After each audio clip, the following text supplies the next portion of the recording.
Саламатсыздарбы кыргыз калкым. Бүгүн улут тиркемеси Борбор калабызда сурамжылоо жүргүзмөкчүбүз. Ага ал суроолорго инсандарыбыз кандай жооп берет, аны алдыда көрөбүз. Кыргызстанда канча район бар? 30-дан 50-ге чейин, а? 47 район бар. 48 эмес, канча район бар эле? 37 го дейм. Кыргызстанда 44 район бар. Манас Батыр кайсыл жакта төрөлгөн?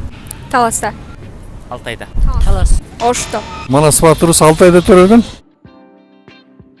Бүкөнтай Бүчүк мурун 3 жашар кыз бир күндө 100 чыгылып 100 басар кыз деген ырсаптар кайсыл акынга таан? Тай Бүчүк мурун 3 жашар кыз бир күн Алык Осмонов.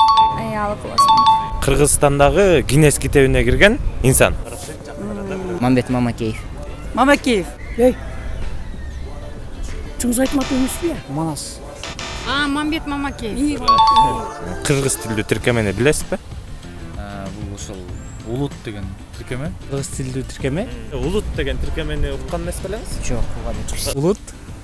Улут. Жакшы кыргыздын көп билбеген нерселердин баарын ушул жактан суроо жооптор болсо, ушул жактан ала аласыздар. Улут бул Кыргызстандагы алгачкы социалдык тармак. Жана кыргыз тилиндеги эң биринчи мобилдик тиркеме.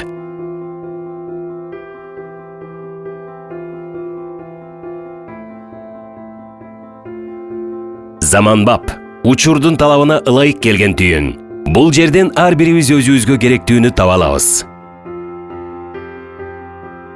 Жаңылыктар, билим, оюн зооктор, юмор, музыка, хобби, бизнес, спорт жана башка көптөгөн категориялар. Катталуу оп-оңой. Google аккаунт менен же болбосо Одноклассники аркылуу кирсе болот. Тиркемени Google Market'тен жүктөп алып, азыр эле колдонуп баштаңыз. Улут эл намысы.